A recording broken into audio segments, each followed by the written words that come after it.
Bagaimana sih cara menyelesaikan soal-soal tentang ukuran pemusatan data? Kita simak sebentar lagi.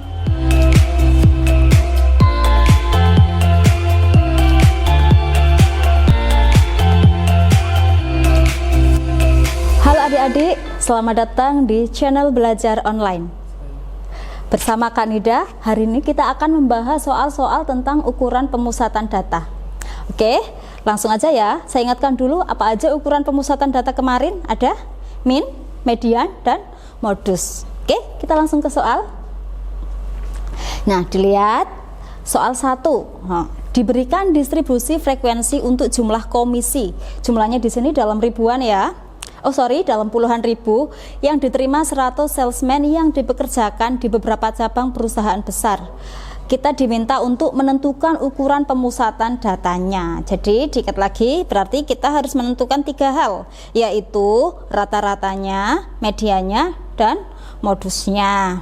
Oke, jadi untuk mencari rata-rata, median, dan modus, kita harus mengembangkan tabelnya atau membuat kolom-kolom baru.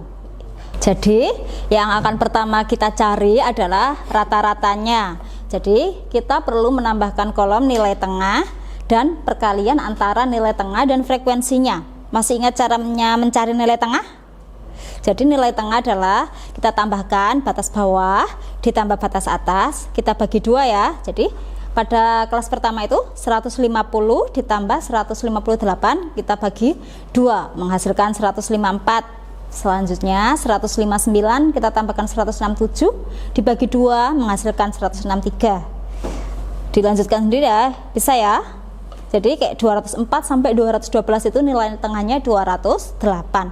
Selanjutnya masing-masing nilai tengah kita kalikan dengan frekuensinya.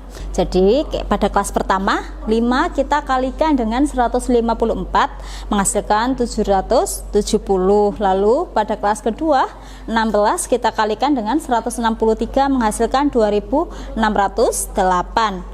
20 kita kalikan dengan 172 menghasilkan 3440, dan seterusnya sampai kelas terakhir yaitu frekuensinya 3 kita kalikan dengan nilai tengahnya 208 menghasilkan 624. Karena untuk mencari rata-rata itu kita akan membagi sigma FIXI dibagi jumlah frekuensi total, berarti kita menjumlahkan itu FIXI, yaitu kita jumlahkan pada kolom FIXI itu dari yang kelas pertama sampai kelas terakhir, di mana itu menghasilkan berapa?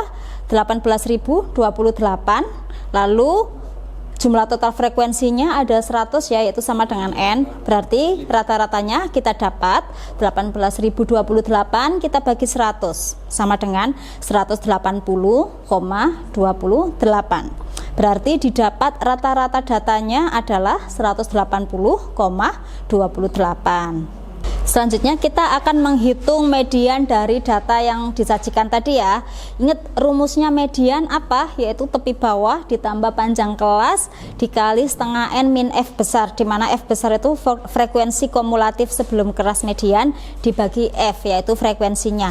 Ingat tadi kita ngomong bahwa di rumusnya ada frekuensi kumulatif, berarti kita membutuhkan frekuensi kumulatif. Makanya tadi kita menambahkan 1 kolom untuk frekuensi kumulatif. Nah, masih ingat caranya mencari frekuensi kumulatif ya? Tinggal menambahkan frekuensi kelas pertama yaitu 5 dengan frekuensi setelahnya terus. Jadi 5 tambah 16 sama dengan berapa? 21 ditambah 20 sama dengan 41, dan seterusnya ya. Kalau masih bingung cara mencari frekuensi kumulatif, bisa dilihat pada video-video sebelumnya, sudah dibahas. Oke? Nah, sekarang kita mau menentukan kelas medianya di mana? Menentukan kelas medianya kita lihat dari setengah N-nya. Jadi N-nya kan 100 karena dia adalah jumlah data keseluruhan, maka setengah N sama dengan 50. Sekarang kita tanyakan 50 itu terletak pada kelas yang mana? Nah, kita lihatnya dari frekuensi kumulatif. Dilihat di situ frekuensi kumulatif 5 di atas, berarti data ke 1 sampai ke 5 ada di kelas pertama. Data ke-6 sampai ke 21 ada di kelas kedua. data ke-22 sampai 41 ada di kelas ketiga, dan data ke-42 sampai ke-62 ada di kelas keempat. Berarti data ke-50 ada di kelas keempat.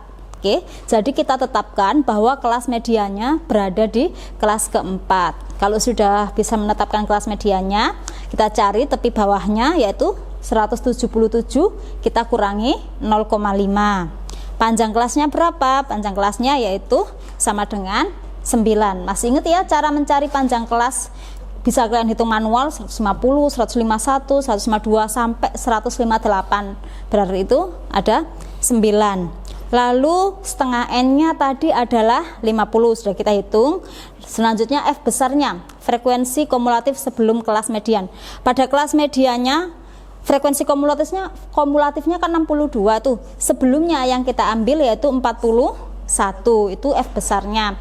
Lalu frekuensi kelas mediannya sendiri adalah 21. Yaudah, angka-angka yang kita dapatkan tadi kita masukkan ke dalam rumus, maka mediannya adalah 176,5 ditambah 9 dikali 50 kurangi 41 dibagi 21, menghasilkan 176,5 ditambah 3,86 sama dengan 180,36. Berarti kita dapatkan bahwa mediannya adalah 180,36. Oke, sekarang kita mencari ukuran pemusatan data yang ketiga, yaitu modusnya. Nah, ini mudah ya, modus tinggal dilihat aja frekuensinya yang paling besar apa. Oh, 21. Oke, jadi kita tetapkan kelas modusnya adalah yang 177 sampai 185. Selanjutnya tepi bawahnya berapa? 177 kurangi 0,5, 176,5. B1-nya adalah 21 kurangi 20. B2-nya 21 kurangi 20 juga, karena sama frekuensi kelas sebelum dan sesudah kelas modusnya, yaitu sama dengan 1. Kita masukkan rumusnya ya. Oh ya, panjang kelasnya tetap ya 9. Berarti modus sama dengan 176,5 ditambah 9 dikali 1 per 1 plus 1. Berarti sama dengan 176,5 ditambah 4,5 sama dengan 181. Oke, jadi dari nomor 1 ini kita sudah mendapatkan 3 ukuran pemusatan data, yaitu min, median, dan modus. Kita lihat minnya berapa? Minnya tadi yaitu 180,28, mediannya 180,36, modusnya adalah 181. Ada yang bisa menarik kesimpulan dari 3 data itu? Jadi memang min, median, modus itu kan memang ukuran pemusatan data ya, yaitu kita menjelaskan kecenderungan data itu terpusat di mana. Jadi biasanya nilainya memang mirip-mirip kalau memang datanya itu berdistribusi normal. Jadi kalian bisa memilih salah satu teknik untuk menjelaskan data tersebut. Oke, nomor 1 sudah paham ya? Selanjutnya kita akan bahas soal nomor 2. Bisa dibaca soalnya sebagai berikut, yaitu berikut merupakan distribusi frekuensi dari nilai ujian akhir sejumlah mahasiswa jurusan matematika yang terpilih di suatu universitas. Dilihat ya datanya ya. Nah, diketahui nilai rata-rata mahasiswa tersebut adalah 84,12. Yang ditanyakan berapa mahasiswa yang mendapatkan nilai 87 sampai 93. Nah, jadi pada tabel tadi tidak diketahui ya untuk interval 87 sampai 93. Jadi kita mau mencari berapa mahasiswa yang mendapatkan nilai segitu itu. Oke. Selanjutnya kita memakai rumus rata-rata.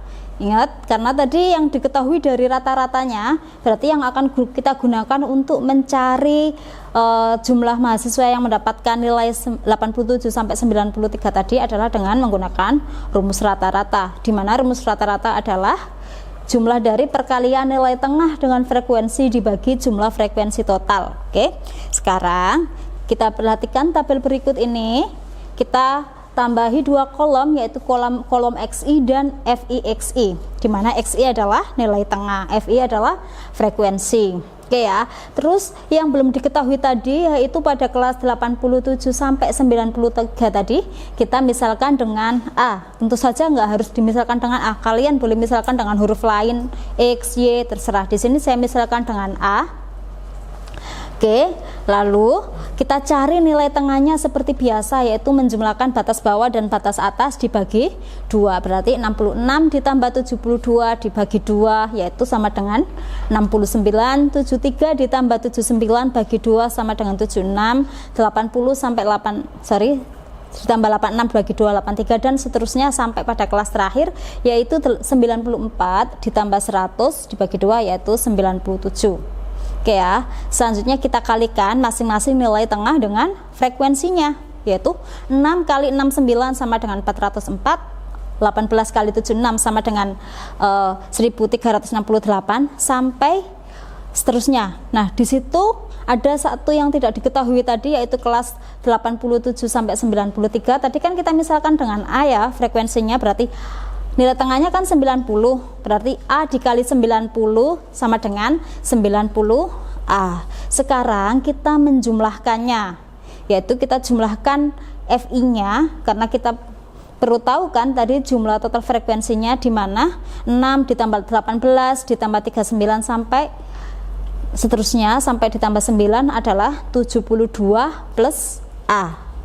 Lalu selanjutnya penjumlahan dari perkalian FI/XI adalah 404 ditambah 1368 ditambah 3237 ditambah 90A ditambah 873 sama dengan 5892 plus 90A. Ingat ya, yang ada variabelnya nggak bisa kalian jumlahkan langsung, jadi plus 90A kayak gitu. Sekarang rumus rata-ratanya kayak gimana, yaitu sigma FI/XI per N atau per sigma FI sama aja ya.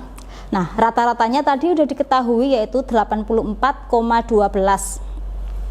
Lalu sigma FI/XI nya sudah kita cari pada tabel tadi yaitu 5892 ditambah 90A.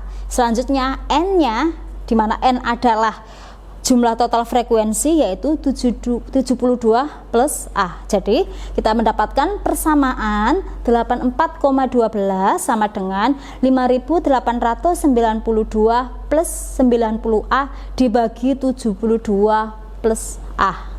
Jadi ada persamaan, sebelah kanannya pecahan, sebelah kirinya bilangan real.